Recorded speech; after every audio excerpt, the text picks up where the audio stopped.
नमस्कार मित्रों, आप सभी का मेरे चैनल पर पुनः स्वागत है। Let's continue with electrostatics. जो पिछला वीडियो था हमारा न्यूमेरिकल्स के ऊपर में, उसमें हमने बात की थी कि अगर आपके चार्जेस मल्टीपल हो, दो से ज्यादा हो, तो हम उन्हें कैसे सॉल्व करते हैं। अगर किसी को इसमें अगर कोई भी प्रॉब्लम है तो आप वो मेरा वीडियो लेक्चर रेफर कर सकते हैं। आज हम बात करने वाले हैं कूलम्स लॉ में सेकेंड कैटेगरी के प्रॉब्लम की, जहां पर में आपका जो चार्ज है वो पॉइंट चार्ज नहीं है, वो एक डिस्ट्रीब्यूटेड चार्ज सिस्टम है। लेट्स सी ऐसे प्रॉब्लम्स को हम कैसे डील करते हैं। तो मैंने आपके लिए एक न्यूमेरिकल डायग्राम यहां पे रखा है, जहां पे आप देख सकते हैं कि हमारा ये पॉइंट चार्ज नहीं है, डिस्ट्रीब्यूटेड रॉड है, जिसपे आपका 4Q वैल्यू का पॉजिटिव चार्ज जो है वो असाइंड है। दूसरी तरफ हमारा पॉइंट चार्ज ही है जिसकी वैल्यू -Q है। इस पॉइंट चार्ज और रॉड के बीच में जो क्लोजेस्ट डिस्टेंस है वो d है, और जो रॉड का जो अपना लेंथ है वो 2d है। हमें पूछा जा रहा है यहां पर में कि इन दोनों चार्जेस के बीच में जो कूलम फोर्स है वो कितना लग रहा है, राइट ना। अब इस प्रॉब्लम को हम जनरलाइज कर लेते हैं, क्योंकि इस न्यूमेरिकल में यहाँ पे -Q है, यहाँ पे 4Q है। किसी और प्रॉब्लम में क्या हो सकता है, Q/4 हो सकता है। कहीं पे आपको न्यूमेरिकल वैल्यू असाइन होगा जहां पे 4 कूलम बता दिया जाएगा। तो हम क्या करते हैं, इस पॉइंट चार्जेस को हम मान लेते हैं Q1 और इस रॉड वाले चार्ज को हम मान लेते हैं Q2। तो हमारा प्रॉब्लम जनरलाइज हो जाएगा। अब Q1 Q2 की जो भी वैल्यूज गिवन होंगे डिफरेंट न्यूमेरिकल्स में, आप उन्हें इजीली सॉल्व कर सकते हैं, राइट ना।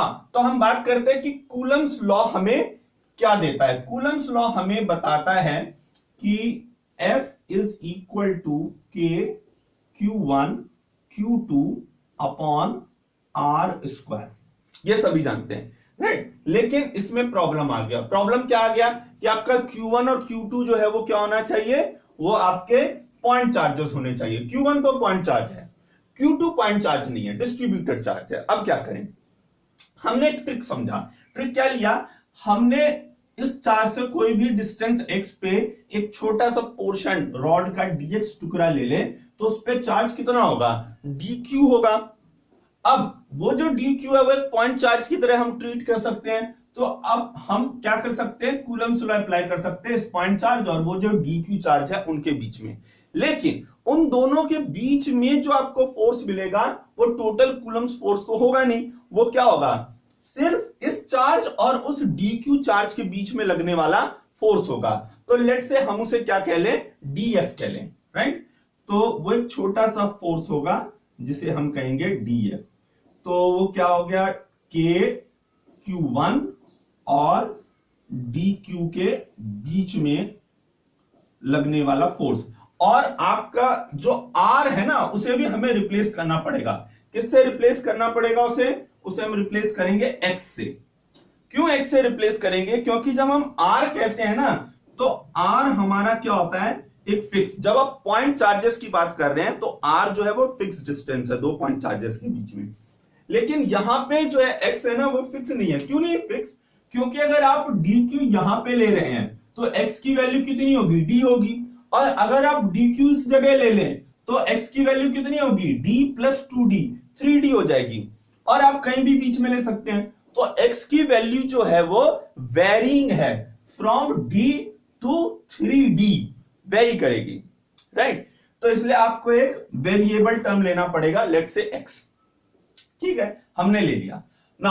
अब क्या करें, अब अगर आप इन छोटे छोटे dF फोर्सेस को अगर आप जोड़ दें, जो हमने सुपरपोजिशन की बात, हमने जो सुपरपोजिशन प्रिंसिपल मैंने पिछले वीडियो लेक्चर में डिटेल में आपको समझाया मल्टीपल चार्जेस के भी टर्म्स में, सेम सुपरपोजिशन प्रिंसिपल यहां पे बात करेंगे। मैं आपको रिमाइंड करा दूं, वो ये कहता है कि हम सारे फोर्सेस को ऐड कर ले, किस तरह से, अकॉर्डिंग टू वेक्टर, राइट। तो आपको क्या मिल जाएगा, टोटल नेट फोर्स मिल जाएगा। अच्छी बात है। तो हम इन सब dF फोर्सेस, एक dF यहां पे मिलेगा, एक dF यहां, इन सारे dF वैल्यूज डिफरेंट होंगी। क्यों डिफरेंट होगी, क्योंकि न्यूमरेटर टर्म्स तो आपका सारा सेम है, राइट।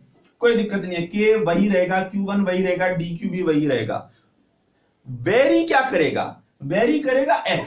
जब x आपका हर जगह डिफरेंट है तो dF भी डिफरेंट होगा, dF कांस्टेंट नहीं है, राइट। तो आपको क्या करना पड़ेगा, इन सारे डीएफ को जोड़ना पड़ेगा। उन सारे इनफाइनाइटेसिमल डीएफ को जब आप जोड़ेंगे उसी को हम क्या कहते हैं, इंटीग्रेशन। तो हमें क्या करना पड़ेगा, इंटीग्रेट करना पड़ेगा। So we will integrate it, right. कहां से कहां इंटीग्रेट हमें करना पड़ेगा, एक्स की वैल्यू जो है वो कहां से कहां वेरी कर रही है, अभी हमने बात की है, डी से लेकर के 3D तक वेरी कर रही है। तो इसका जो लोअर लिमिट है वो क्या है, डी है। डी से कम तो हो नहीं सकता और 3D से ज्यादा भी नहीं हो सकता, तो इसका इंटीग्रेशन होगा डी टू 3D, राइट। अब जब आप इन सारे छोटे छोटे डीएफ को जब इंटीग्रेट कर लेंगे, ऐड कर लेंगे, तो हमें क्या मिल जाएगा, नेट फोर्स मिल जाएगा, कूलम्स फोर्स, जो इस पॉइंट चार्ज और टोटल रॉड के बीच में लग रहा है। तो उसे हम क्या कह सकते हैं, उसे हम एफ कह सकते हैं। तो हमें समझ में आया कि हमें एफ निकालना है, तो क्या करना पड़ेगा, इंटीग्रेट करना पड़ेगा इसे, राइट। अब यहां पे भी, यहां तक तो बात बहुत क्लियर है, लेकिन अभी एक प्रॉब्लम और है।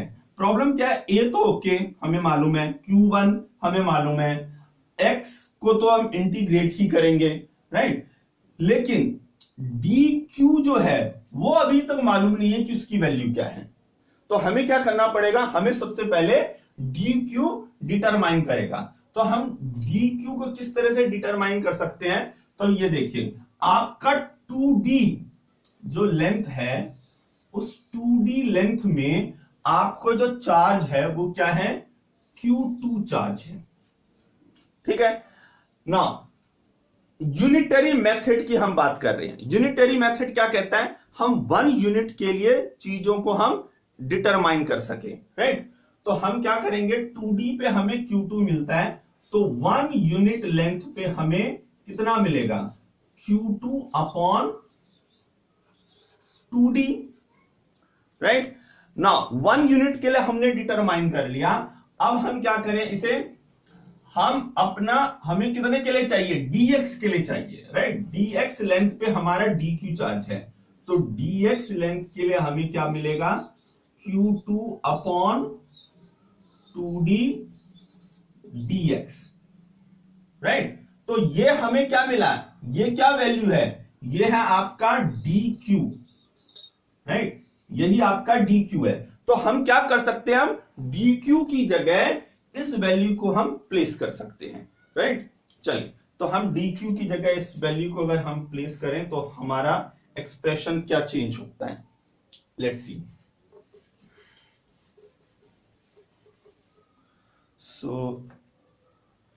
तो हमारा f हो गया,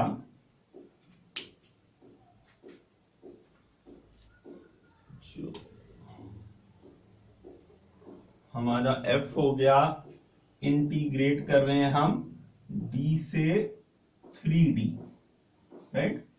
और ये हमारा k Q1 और dq जो है हमारा ये टर्म है, तो हम इसे क्या लिखेंगे, Q2 dx अपॉन नीचे ये 2D और x स्क्वायर। आई होप यहां तक ये बात सभी को क्लियर है, ठीक है ना। अब आप यहां पे देखिए, k Q1 Q2 upon 2D जो है वो तो कांस्टेंट है। जो कांस्टेंट है तो हम उसे क्या कर सकते हैं, इस इंटीग्रल साइन के हम बाहर उसे निकाल सकते हैं। तो इसे तो हम कर बाहर निकाल लेंगे, राइट।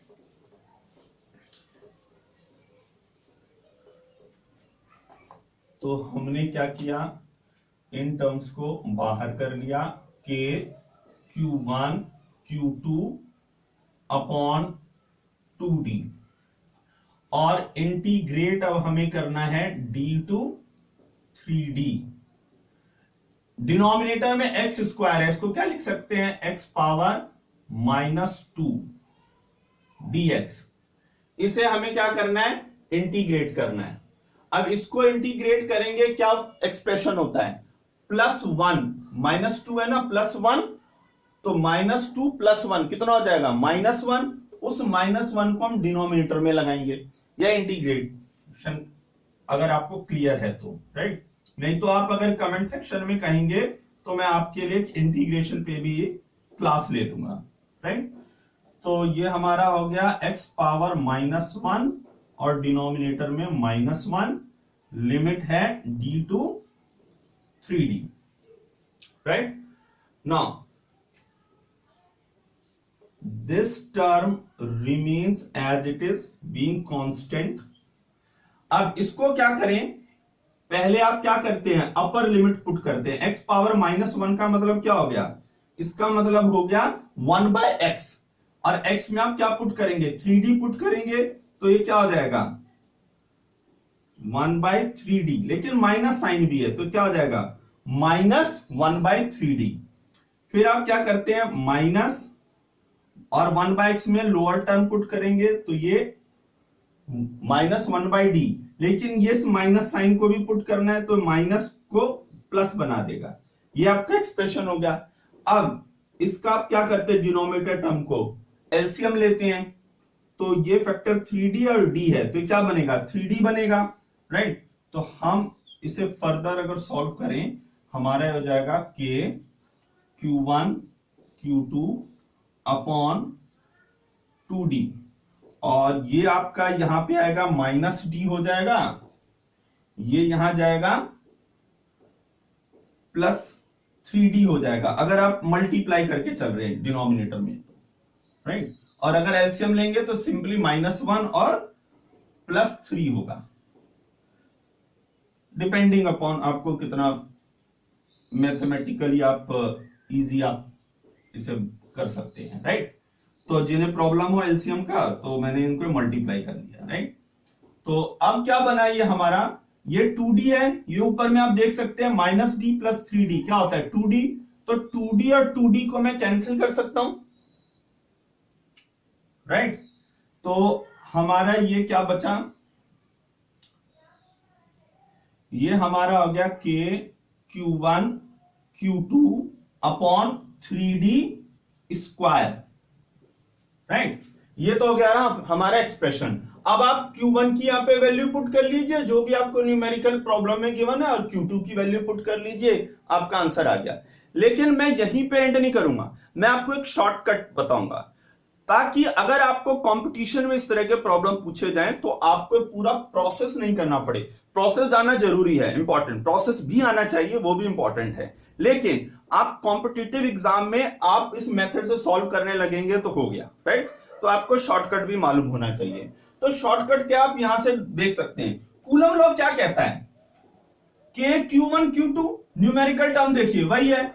अब ये चाहे पॉइंट चार्ज है या नहीं है, ये डिस्ट्रीब्यूटेड भी है, तो भी आपने क्या लिखा है q2 ही तो लिखा है, राइट। अब रह गई बात डिनोमिनेटर टर्म की।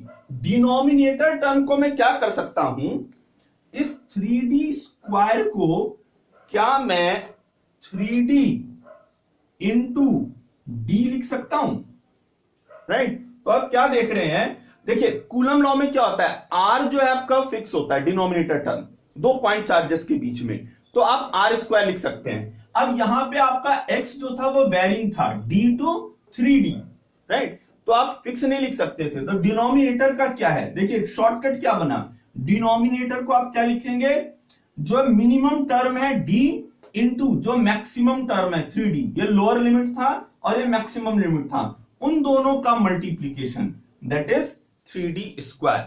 आई होप आपको पूरा प्रोसेस सॉल्व करना आया और आपको शॉर्टकट ट्रिक भी समझ में आया। So thanks for watching this video.